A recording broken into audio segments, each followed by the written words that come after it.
Oh, Craig. Oh, Craig. Anyways, Craig, thank you for joining. The only two people that are in here, which is me and the other person. And me. And her, Jaden. J-Dog. A.K.A. Jaden. So it's just the two of us because we're going to do an episode on a review of the Marvels movie that just came out recently. We went and saw it this past weekend. I'm not sure when this will go live, so this past weekend, we'll just say that. Right. And it also just came out this past weekend, so it was our first Marvel movie since Guardians. So it was wonderful to get back into the movies. It was also the first movie that we've seen in the movie theater since our son was born. Exactly. So it was wonderful to be back into the movies and sit down and enjoy the movie. So, So let's get into the review. Let's get into that review. But let's hold up, Jesus. This movie, there's some stuff about it, is the shortest Marvel movie to date. Also, it apparently was the lowest recorded revenue for weekend wise for any Marvel movie. I didn't know that. Yeah. So we went on Friday night, and usually, even on Friday night, Saturday night, Sunday night, the movie theater's packed for a Marvel movie, and ours was not. I saw several open seats, and the people that I follow, when they went and watched it, there was also a lot of theaters that were not empty, but definitely not full. So yeah, but it's also, and it's not like, to add to that too, like, we didn't go at 3:00 or the super late movie either. We went at 7, so it should have been packed. Yeah, definitely. And I don't know if just people are getting superhero fatigue, or they're just let down by Marvel lately, or maybe they just don't care for Captain Marvel to begin with, or maybe Brie Larson.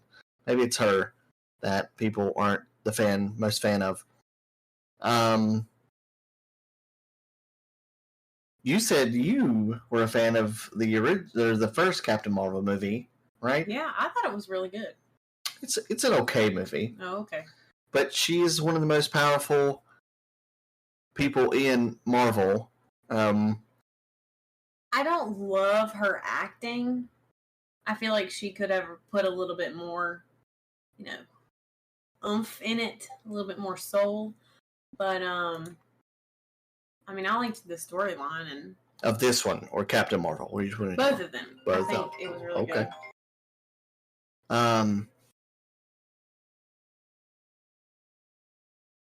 Yeah, I agree. Yeah, Captain Marvel. It was maybe it's just Brie Larson wasn't. I don't think her. She seems very emotionless, and I don't know if Captain Marvel in the comics is supposed to be that way. If so, then she plays it to the T. Yeah. But also the humor in Captain Marvel is not. It's not over the top like obviously Ant-Man, and it's not. It doesn't have the typical Marvel humor like an Iron Man. I don't know. Maybe it's because the first one was between Fury and her, and both of those characters are not the big jokesters of Marvel. So yeah. Now this one, I do think that she was definitely had more emotions, and it was a wider range. So I think this one, she was a better character and actress in it. Yeah, but there's one scene in this movie, and before we go ahead to, we're gonna go ahead and say spoilers. Obviously, if you haven't watched the movie, don't listen to this. we're not going to be, even though it was Friday, we're not going to be able to recollect every single thing that happened, just because we've slept since then. So or not slept since then. Yeah, well, one of the two. So, but yeah, just spoilers. Go ahead, sorry. Well, I was just gonna say, like, to add on to your emotion, I agree, but also disagree because there's one scene where she's like supposed to be having like all these emotions, and I think it was when like they were recounting like Rambo's mom's death and stuff, and she's like crying, but you can, and Captain Marvel's crying, but you can clearly tell that somebody like put those are fake tears. And it's just not, I don't know. There was just no other emotion. It was just her with like a blank face and then like tears running down her face. And I was like, okay. Yeah, and this one though, she finally got like a little bit of a team thing, so she got to play more of a sarcastic role, and you could see her do some more laughing and stuff. So it was awkward at times, but I think that's just her character because she's so used to being alone all the time. Yeah, but I think like Miss Marvel, Kamala Khan, like her character really added to the storyline. That's why I really liked this movie because I really enjoyed Miss Marvel the TV series. But and then for her to like get her time on screen, I thought it was good. I liked it as a whole. I really enjoyed it. Yeah. So just a little like quick plot. Essentially, it's called the Marvels because Captain Marvel is obviously in it. And then you have Miss Marvel, who is Kamala Khan. If you haven't watched that series, it is pretty good. I think they do play more of to kids role, or to kids more in that show, which is fine because she's obviously still like a very young teenager. So, and then you have Monica Rambeau, who was Carol Danvers' friend's daughter, and Carol hasn't seen her since basically she's grown up and stuff. And there's a little thing in why she hasn't seen her. I'm glad they tied that into the whole thing at the end, because if you know about Monica Rambeau, she ends up growing up and stuff, and she is in WandaVision, and she actually gets powers through walking through. Can't remember the witch. The witch hex. Yeah, the hex, walking through that. So that's how she gets her powers, which is basically she can phase through stuff, which is very cool. But basically, yeah, they're going to end up teaming up, and the whole thing is they become tangled together through what they call quantum entanglement, and it's due to like all three of their powers. Like getting so essentially, one of them uses it, or if they use it at the same time. Yeah, they have to use it at the same time. So if both if two people in the three of them are using their powers at the same time, then they flip places, like wherever they are, space time or wherever. Yeah. So, and obviously Captain Marvel, she's in space mainly. So, and she's in several different worlds. So, I thought that was really neat how they did that, how they tied them together, of how they are going to find each other, and then how at the end they actually end up using the entanglement to help them win a battle and stuff. So that was definitely really cool. Yeah, I thought it was really cool. And it added to the humor aspect. At the very beginning, you're watching 3 different fight scenes or 2 different fight scenes, and it's like Kamala Khan's like being thrown back and forth. She has no idea. Her parents, who are hilarious in the show, are also in the movie, and they're having a fight in the middle of their living room in Jersey City, and then they get flipped places to somewhere in space. I don't know, it's just really cool. So yeah. Yeah, that was definitely one of the neater things about this movie because they could go back and forth. But like I said, at the end, they end up learning how to do the entanglement and time it correctly, where they could throw one person at the other one, and then they would time it, and then like Captain Marvel will come out and fight them and stuff like that. So it was cool. So basically, at the beginning, this character named Dar-Benn, she is the new leader of the Kree. Which, if you watch the first Captain Marvel movie, the Kree is where she thought that she was and being led by the Supreme Intelligence, which is just an AI and stuff like that. And apparently, at the end of that, she goes back to Kree, or Hala is the name of the world, but she goes back there and destroys the Supreme Intelligence because she's telling the Kree people that y'all have been enslaved, essentially. And come to find out, her doing that starts a civil war on Hala, and the Kree people are like suffering from it, even though Captain Marvel in her head thought that she was doing something right. So Dar-Benn becomes a new leader, and she's trying to find this Kree legend, which is the quantum bands. She ends up finding one, so she has those powers, and she goes to one of the worlds where the new Skrull Empire is, and ends up siphoning their oxygen, I believe. Yeah. So like, Hala's dying, essentially, and so there are, like, resources that she's trying to get. One is, oxygen, because apparently one of their atmosphere... Yeah, they essentially can't breathe. They have to wear masks and stuff. So they couldn't breathe the air. They started there getting the oxygen. Yeah, and then I guess they were going through a major drought, and then their son was dying. And just so everybody is aware, I don't know if anyone doesn't understand, like I did for half of the movie, when they said the sun was dying, I didn't think it was the actual sun, like the physical, solar system sun. I thought it was a human, and I was like, what are we talking about? You thought it was Dar-Benn's son? Yeah, and then she was like, our son, and I was like, who is she married to, and whose baby is dying, and why are we I mean, obviously we're always concerned about babies dying, but I'm just saying, like, what is so important about this?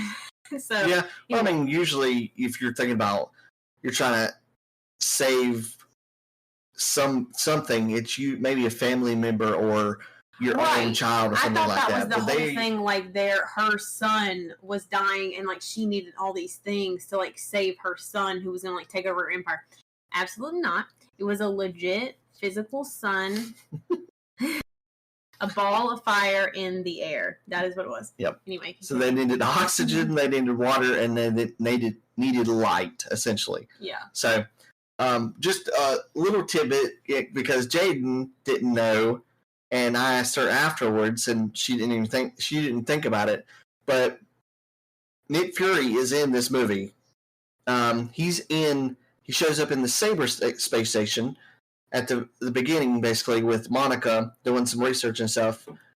But if you have not watched Secret Invasion, that'll tie those together of why he's up in space now. So that was just a little thing that I had to, because she didn't watch Secret Invasion, so I just kind of had to tell her about that. So once that happens on the Skrull world and stuff, that's basically when Kamala, Monica, and Carol start teaming up and trying to catch Dar-Benn, essentially, and stop her. And Captain Marvel and Monica didn't realize that Kamala actually has the other quantum band. So that is what Dar-Benn needs to fully transform and give everything, well, the last part, which is the sun, to Hala. So they kind of are protecting her, but at the same time, she needs to be in the fight because they can still swap back and forth.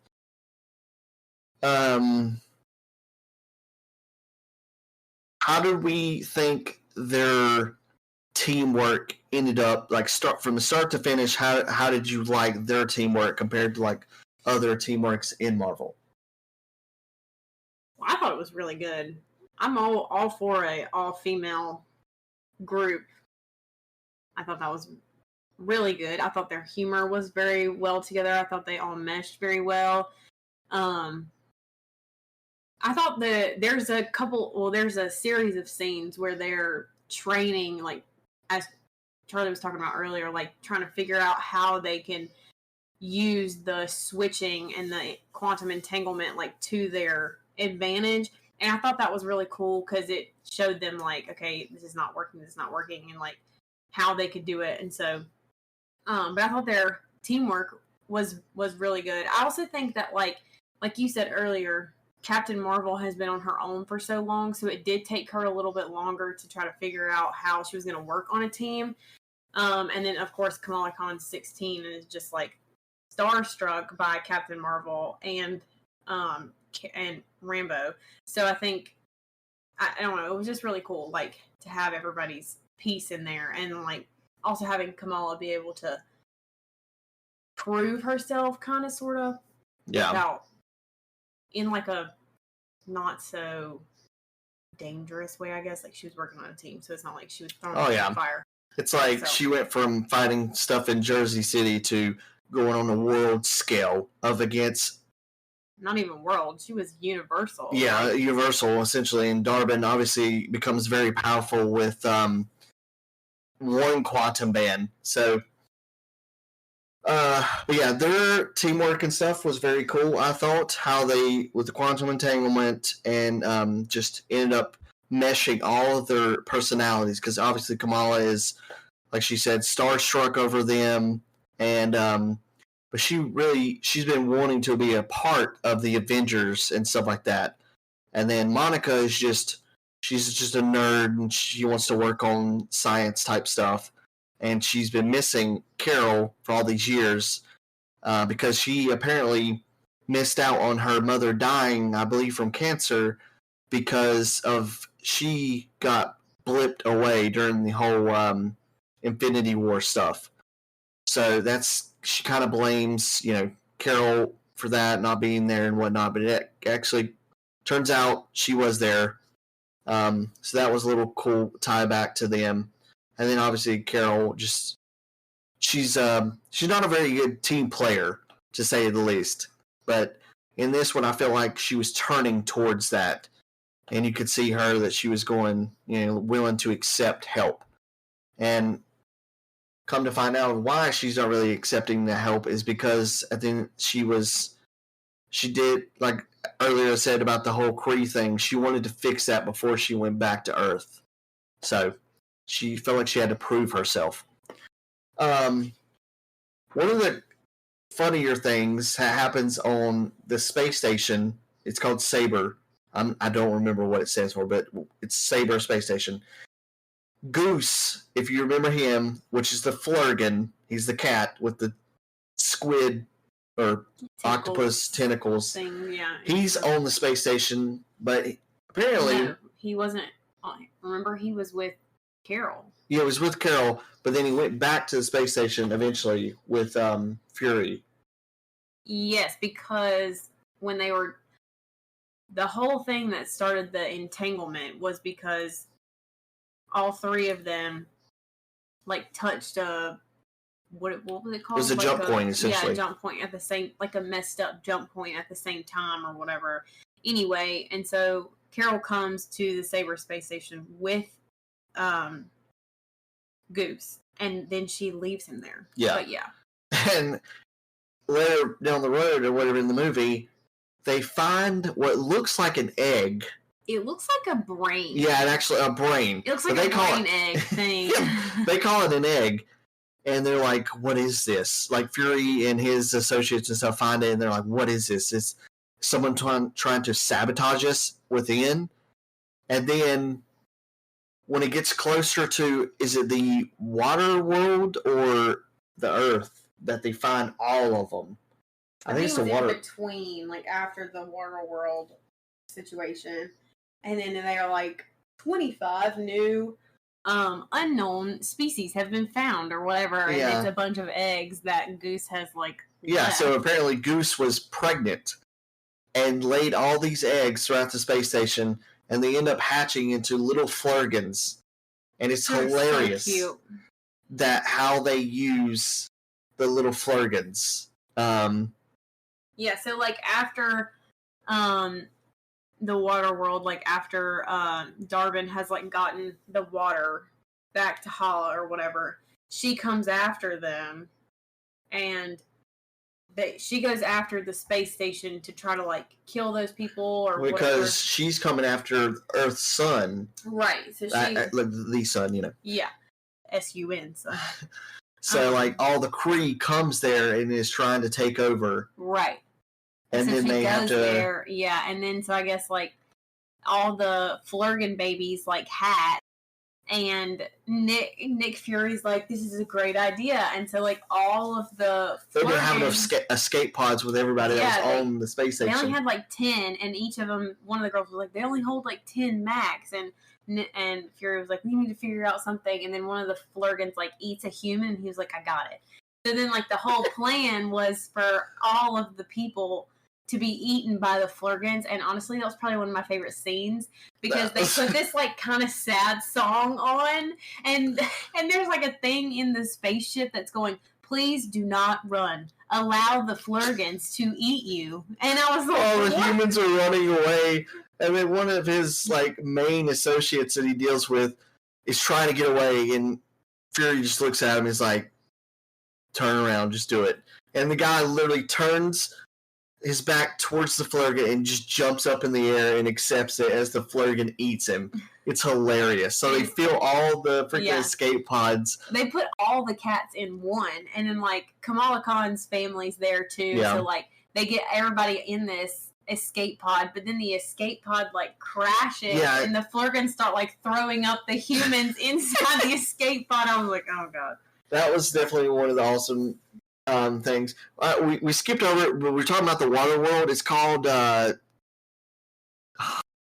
Aladna. Apparently, Carol is married. That was really funny. To the prince or king, I guess, of that place, and they have the only way they can talk. Their language. Their language. Yeah. Is song. Yeah.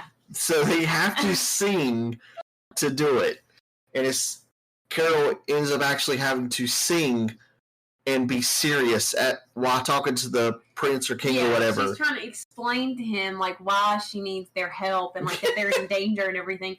But like it's during like this, they're at a ball and like it's a reunited thing because she's like the princess of the planet or whatever. So they're like having this really like super serious kind of intimate like dance thing, but she's like also singing in this like beautiful voice, which is clearly probably not even hers, but it was just really funny. And that whole situation was so funny because Kamala Khan and Rambo were like sitting there and they're like, okay, so this is happening, like that was funny. Finally, she had to be like, we need to talk. She just stopped singing, said, we need to talk. He's like, oh, okay. Well, he was, quote, bilingual. Yes, he was bilingual. He could talk normal. Rambo goes, also he can talk and shoot. And Carol was like, yes, he's bilingual. And I was like, oh my God.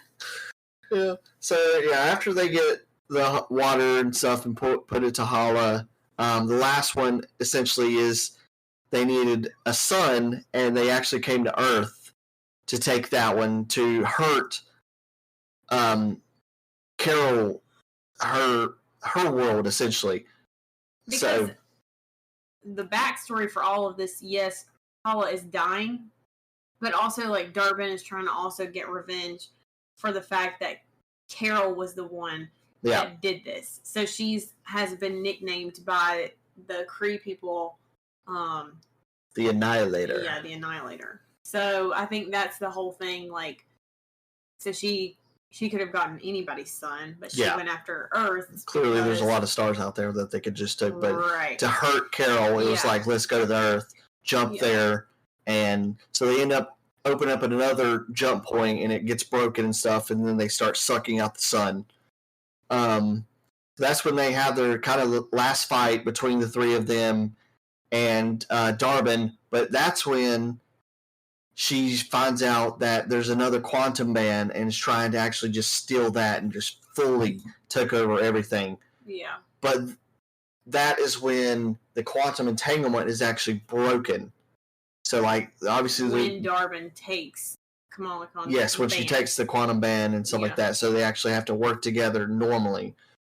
And there was, like, a little sympathy that Darbin was about to be like, okay, you know, I'm gonna, because Monica came up with a great idea to just have Captain Marvel reignite Hala's son, and then so Darbin's like, okay, as like a not a favor, but as like a rebuilding of a relationship type thing. So like, I can do this for you because you know, the reason that your people are suffering was because of me or whatever. So Darbin's like, okay, and then but she ends up turning, and because she truly wants to show revenge, and she ends up almost killing.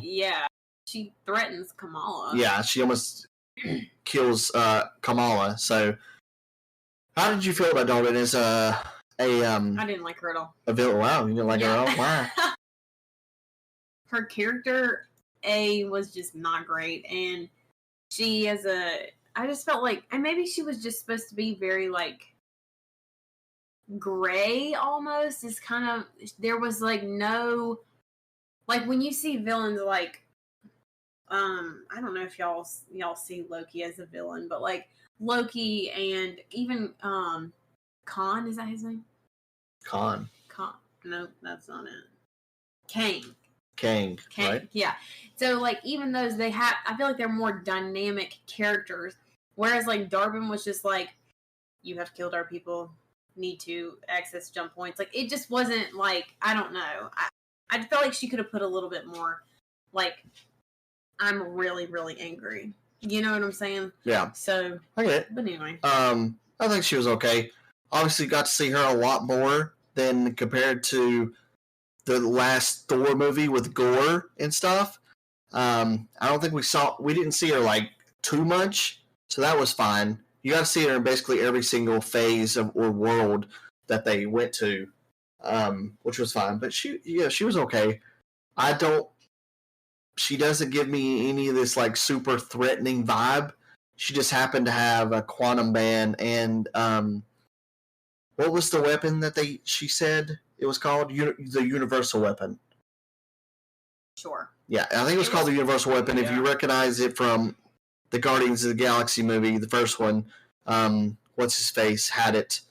She has the exact same weapon. It's just a big ass sledgehammer. Yeah. So she wasn't super threatening or anything. She died right at the end. Yeah, so they have the little fight, and basically she goes out to fully tear apart the universe, like, because it's really cool how there's jump points, and if you look at it, it's like, I think, what is that? Not squares, not hexagons. Hexagons. There was little hexagons, basically piecing the worlds together, and that's how you jump point and stuff. So she tore a fabric of time and stuff like that in a big ass hole. Yeah, but in between, like if you went to the other side of that, you were in a different dimension. Yes. A parallel dimension to which is important for the mid-credits. Yep. We're going to talk about. But anyway, so anyway, she tears this big hole while she's trying to do this all, and then she dies. Yeah, and she slaps the bands together and like tears the hole or whatever. Right. But she just exploded. Anticlimactic, honestly, about what she did. It was like, okay. Yeah, her part wasn't like, okay, I accomplished anything, because what is coming, which we're gonna talk about, like the mid-credit scene. Yeah. But like, I don't know. I felt like because she didn't even really save Hala by doing that. It wasn't like, what was she trying to get to? Because there's not going to be a leader now for them. She just died, and there was no point. I guess it had to be done, but I feel like the writers could have written it a different way. Yeah. To make it a little bit more. Yeah. So obviously, after she dies, that the three of them, Rambo, Carol and Kamala have to figure out how to close it because it's just like sucking Earth and the sun out. Yeah, their dimensions would essentially merge, and like It'll go into hollow or whatever. Yeah. So basically, they were like, okay, let's try and take what she did and put it into one of us, which ended up being Monica. Right, because she can like absorb because she has phasing technology, or not technology, but powers. But also she can absorb it and then shoot it back. And so that's what she ends up doing. She takes Carol's powers and Kamala's powers and absorbs them, and then goes to like close it. Yeah, basically she tries to push it back together, but she has to go to the other dimension. And she ends up just trying to pull them because she couldn't push them. So, and as she's pulling it, it's closing, obviously. And until it's closed, she can't go back through. So it was like she knew she was going to be stuck in the other dimension. It was like her idea, but also she knew in the back of her mind, like someone, which is going to have to be me. Somebody's going to die. It's going to be me. Right. Well, we say die. We assume that she died because she gets stuck in a different dimension. Carol tries to fly as fast as she can to get out there before it ends up closing. So now Monica is stuck in a different dimension and doesn't know where she's at. Right. So. But then the movie ends. Well, before that. Carol ends up going back to Hala, reignites their son, and Right. I was getting there. Yeah. The whole point of the Hala thing, she ends up correcting her mistake, and now they don't have a mad leader leading them. So, and then Kamala goes back, and she now has both quantum bands. Here's a question I have though: did Carol move in? I think she moved into. I can't remember her. Rambo's mom's house or whatever in Louisiana or whatever. Yes. Okay, so she moves in there, but is Kamala's family moving in there too? That's what I. Well, she mentioned it to her son, like this would be a good place to raise a family and stuff. Okay, so I think like Kamala and Carol have moved in together. Maybe. Kinda. Well, because their house essentially was destroyed. Yeah, during one of those fight scenes or whatever. So yeah. Anyway, that's not really here nor there, but regardless, that happens. Credits roll, and then So before we get to that, just overall, what do we think of the movie? Well, I thought it was really good. I enjoyed it. Now, I'm not like a huge like Marvel nerd. Like, obviously, I didn't watch. What was that one you said that I was supposed to watch? Secret Invasion, or there was another one. What did I say? Secret Invasion. I didn't watch Hawkeye, but that's important. Secret Invasion. You didn't necessarily have to watch Secret Invasion, but like, I'm not it ties them together. Right. But anyway, overall, I thought it was really good. I really enjoyed it. I connected with the characters. I really enjoyed a large female cast for this movie. I thought it was really good and much needed in the Marvel Universe. Yes, and as much like. Hopefully no one takes offense to this, but okay, well, you have to preface something. I know, but I do think that this girl team was women team is going to be perceived much better than what they tried to do right there at the end with Endgame, how all the women teamed up to try and take on freaking what's his thumb boy, who's freaking what? Who's the main character, main villain in Endgame? Freaking Thanos. Right there at the end, all the women try to take him on. Call yourself a Marvel man. Yeah, I need to rewatch it. But like that part was very forced to me. It was just like we had all the Avengers trying to take on Thanos, and then we needed to show representative for all the women Marvel characters. But this did not feel forced at all, and I thought they meshed well. The characters were awesome. I liked Carol and Captain Marvel in this one much better than her first one.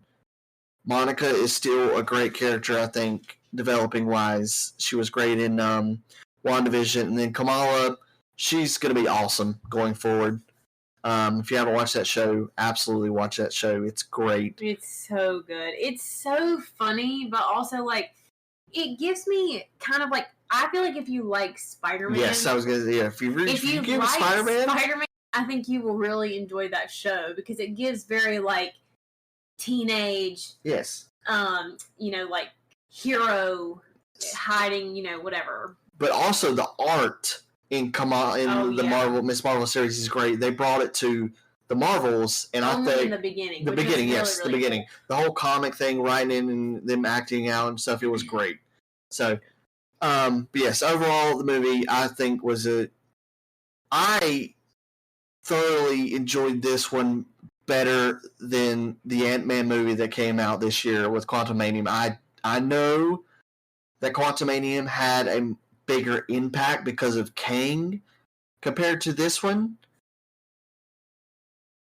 but this movie overall was better. Yeah. So, are we rating it? Rating. Go ahead. I think out of 10. It's an 8 for me. Easy 8. Characters are great. The acting was great. The only thing I think that does bring it down is the villain. Yeah. She kind of sucked, but yeah, that's neither here nor there. So let's get to the good part. The last things. And again, this is a major spoiler alert. Yes. So if you don't want to know, then just turn it off. Yeah, just turn it off, guys. It's nice knowing you. So it's only there's two. There's a mid-credit scene and there's end credit scene, but it's the mid-credit scene that just absolutely set me off. Oh my god. Do you want to tell it? You can tell it. Okay. So Monica wakes up in a facility, and guess who's there? Her mom.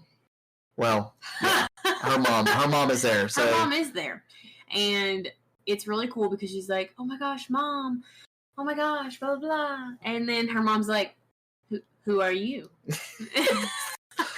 And she's like, "Oh damn! Yeah. What am I in a different reality or whatever world?" She was, but who else is there? So the doctor walks in, and the doctor is none other than Beast from X-Men. Yeah, it's time. It is time for Marvel, and hopefully Kevin Feige doesn't leave before it ends up happening. They finally get a crack at the X-Men and correcting what Fox failed to do with a wonderful franchise. If you are a true Marvel fan and you grew up in like 80s and 90s and you got to watch the X-Men animated series, then I hope that Kevin Feige can do this correctly. And every other character, they can pick and choose, but please bring Hugh Jackman. We need him to stay. He's still in great shape. He's clearly going to do it in Deadpool 3. He can do and play Wolverine. That's all we need. And as far as Xavier goes, I know Patrick Stewart's getting up there. And then Ian McKellen did he? I'm not going to say anything. But is that, okay, this is a question for all the people who didn't watch that show. But, okay, so we see her mom, who is, you said. So, okay. Her mom ends up just standing there, and then I'm like, because you said. She has a blanket on her, like, in the beginning, so you can't, like, see what she's wearing. What she's wearing, yeah. So then when she stands up after, like, Beast talks to Monica and is like, we are, I believe that that you've traveled here from a different dimension, blah, blah, blah. And anyway, Beast walks out, Carol's mom, who is not not Carol's mom, Rambo's mom, Monica's mom, walks up, or she drops the blanket, and she's in what you said was a storm. She's stormed. She's gonna be storming that. She wasn't actually storming any other. She wasn't storming any other. No, because in Doctor Strange, that movie, she was that? No.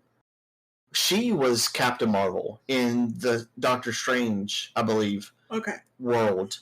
and stuff. So yes, in this one, she's going to be Storm. So that's great. I think that they can use that character. She can still play that character, but also be a different whole character. So that was awesome to see. Obviously, it's probably going to still be at least 3, if not 3 to 5 years before we see X-Men and who they choose and stuff. So. And you can take Little Man to see it. Yes, exactly. Oliver, you better be ready because first, you may not get to watch all the Phase 5 and Phase 6 movies just because they haven't been, most of them have been lackluster, but you will be watching the Infinity Saga.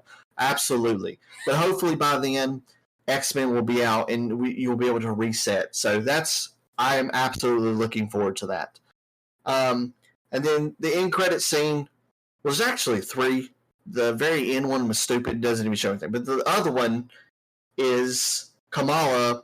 She's trying to recruit a team for the Young Avengers. Mm-hmm.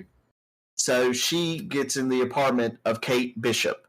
If you've watched Hawkeye, she ends up taking over for Hawkeye and whatnot. So I think that's going to be really cool. And she ended up, actually, Kamala said, because you asked me, she said something about somebody's daughter, and I looked it up.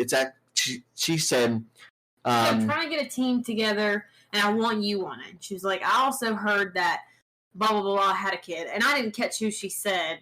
Yeah, so it's Cassie Lang, Ant-Man's daughter. Yeah. So she could play it, or I don't know if she actually has. She just said, I heard that whatever had a daughter.